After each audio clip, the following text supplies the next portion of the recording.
جمعة مباركة نتمناها لكم مشاهدينا الأفاضل. نشرة الأخبار من الفضائية الإرثية، معكم فيها شهاب الرأي والمستهل بأهم وأبرز العناوين.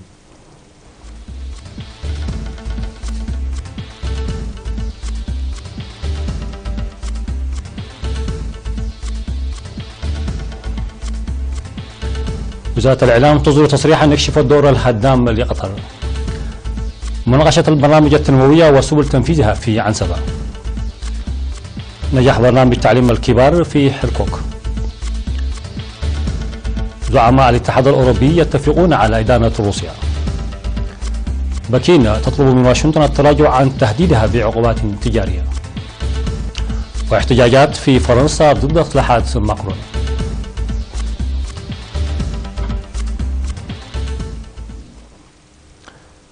أصدرت وزارة الإعلام تصريحا يكشف الدور الهدام لقطر في المنطقة، هذا نصه. أثارت مسرحية مصر في ساوى وإغلاق الحدود السودانية وفتحها استقراب الجميع، لكن القصة لا تنتهي عند ذلك. ففي هذا العصر الذي أصبح فيه النسيان سمة أو موضة، لا ضير من قول الحقيقة أحيانا حتى يدرك المتابع والمستمع.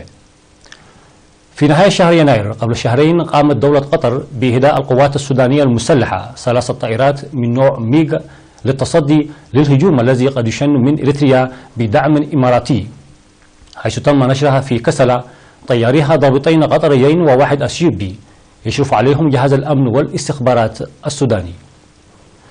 في بداية شهر فبراير قبل نحو 6 أسابيع، وحتى يقوم أتباع الداعية الإسلامي محمد جمعة، توجد تفاصيل الأسماء بأنشطة سياسية وعسكرية وتدريب أعضائهم بسرية تامة، قاموا بفتح مكتب في موقع معزول بمدينة كسلة بتمويل من السفارة القطرية في الخرطوم والاستضافة والتدريب من جهاز الأمن والاستخبارات السوداني. في بداية هذا الشهر أي قبل 3 أسابيع قام فريق ضباط عسكري قطري برئاسة السفير القطري في السودان راشد بن عبد الرحمن النعيمي بزيارة تفقدية لمتابعة الأوضاع الأمنية على حدود كسلة، وكذلك متابعة ما يعرف بقوات الدفاع المشترك بين السودان وأثيوبيا المقامة مؤخرا من قوات البلدين بتمويل قطري، ومتابعة جهاز الأمن والاستخبارات السوداني. هنا يكفينا القول، هل كان قطر في حاجة لكل هذا التهافت؟ وزارة الإعلام 22 من مارس 2018 أسمرة.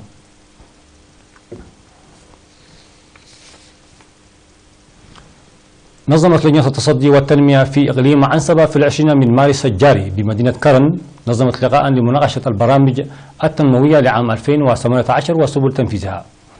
وذكر حاكم إقليم عنسبة السيد علي محمود بتنظيم الأنشطة النفيرية بشكل واسع للحفاظ على المياه والتربة والاستفادة من الأمطار جيدا، بالإضافة لمنح الثروات الطبيعية أهمية كبيرة، مناشدا إلى تجميع القرى المتناثرة لأهمية التجميع في تقدم وتطور المواطنين. وبعد أن ذكر بأن إعادة توزيع الأراضي الزراعية وبناء وصيانة البنى التحتية للطرق بالإضافة إلى بناء السدود من أهم البرامج التنموية والإنشائية الموضوعة، دعا إلى تعزيز المساهمة الأهلية لإنجاح البرنامج. من جانبه دعا سكرتير الجبهة الشعبية للديمقراطية والعدالة في إقليم عنسبة السيد رزاني أدوناي، دعا للدفع بالتنمية المروية نظرا لتدني إنتاج المزارعين نتيجة للتغيرات المناخية والانتشار غير المتوازن للأمطار. وقد قدم المشاركون مقترحات بناءة من ضمنها خلق فرص لإكمال عيادة منطقة قرصات وتسريع عملية بناء المدارس التي لم تكتمل بعد، ومنح الاهتمام الأكبر لمشكلة مياه الشرب الصالحة في مناطق إنكربت وفشمكو ومعركي وغيرها من الآراء والتوصيات. عقد مجلس الإقليم الجنوبي في 18 من مارس الجاري اجتماعه الدوري 17 وأصدر توصيات وقرارات بحثت المواطنين حول سبل تنفيذها. وفي اللقاء الذي حضره حوالي 750 من سكان مدينة دوبار وأصحاب المؤسسات، ألقى عضو المجلس بالإقليم الجنوبي السيد محاري برهي كلمة حول البرامج الوطنية وخاصة حول المواضيع الخاصة بمديرية دوبار.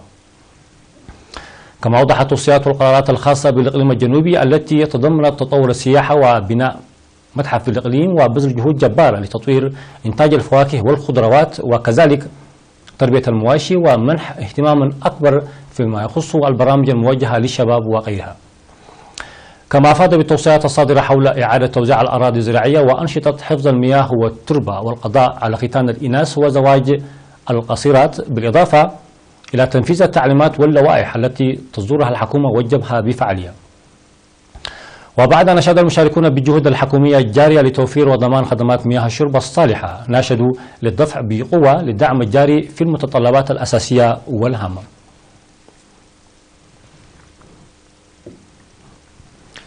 أعلن مكتب التعليم في مديرية منصورة في التقييم الذي أجراه بارتفاع المشاركة في برنامج التعليم ضاحية حركوك. وقال مسؤول التعليم في المديرية السيد محمود إدريس إن عدد المشاركين في البرنامج يزداد بصورة مرضية، مشيرا إلى أن معظمهم من النساء. وذكر مسؤول الخدمات الاجتماعية في المديرية السيد عبد الله حسن ومدير ضاحية حركوك السيد محمد أحمد دين أن عدم تجميع القرى وزواج القاصرات هي من المعوقات الرئيسية.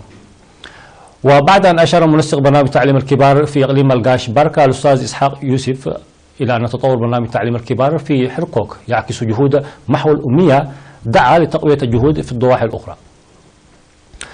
من جهة أخرى، أوضح مدير مدرسة عسبغول الابتدائية الجديدة بضاحية دبي سيما في إقليم جنوب البحر الأحمر الأستاذ عبد الله بولولوس بأن عدد الطلاب يشهد تزايدا جيدا. وقال أن الطلاب كانوا يدرسون في أبو ودبي سيما وحرسلي، ولأن هذه المدارس بعيدة لم يكن الوضع مشجعا، مما دعا لفتح هذه المدرسة عام 2013-2014 ب 18 طالبا ليزداد عدد الطلاب بصورة مرضية بعد ذلك من الجنسين. ومن ناحية ثانية عقد اجتماع في مديرية مصوع لبحث تقوية نتائج الطلاب، وبحث الاجتماع الدراسات التي أجريت حول مميزات العملية التعليمية وأوجه القصور والمعوقات وسبل حلها.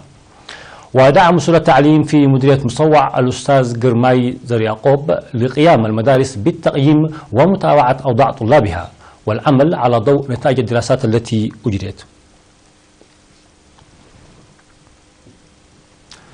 يقوم سكان ضاحية عد نأمن بمديرية لوغو عنصبة وعبيقرات بمديرية عد قيح منتظمين بمستوى أهلي بتنظيم أنشطة نفيرية لحفظ المياه والتربة وصيانة الطرق.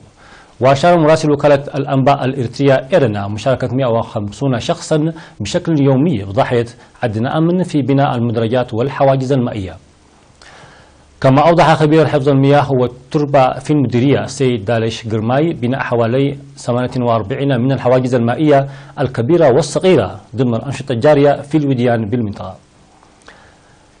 في غضون ذلك قام سكان قرى ضاحية عبيقرات كبسة وعنا عشكر وعروريا ومنصورة وعبيقرات بصيانة طريق بطول 9 كيلومترات يربط بين المرتفعات ومنطقة منصورة كانت السيول الموسمية قد جرفته. كما تم صيانة طريق بطول 2 كيلومترين يربط بين عبيقرات ومنطقة عروريا. مشاهدينا فاصل ثم الأخبار العالمية.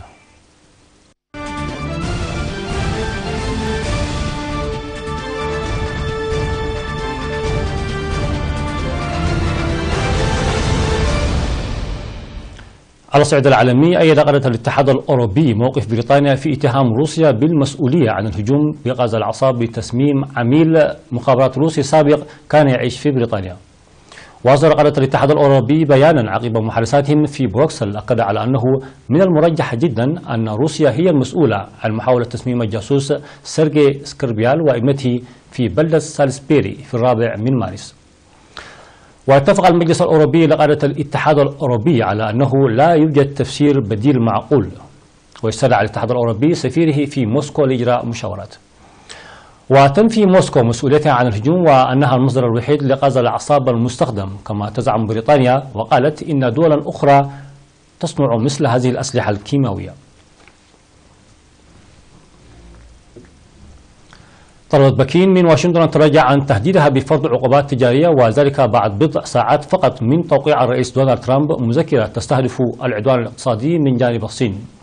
وحذرت السفارة الصينية في الولايات المتحدة من أنه إذا كانت هناك حرب تجارية ستبدأ من جانب الولايات المتحدة، فإن الصين ستقاتل حتى النهاية للدفاع عن مصالحها المشروعة بكل الوسائل الضرورية. كما عربت عن أسفها لأن واشنطن تجاهلت الأصوات العقلانية، وقالت إنها ترفض بحزم هذا النوع من الإجراءات الحمائية الأحادية. كما حذرت من أن مثل هذه الإجراءات ستؤدي في النهاية إلى الإضرار بالشركات الأمريكية والمستهلكين الأمريكيين وكذلك بالأسواق.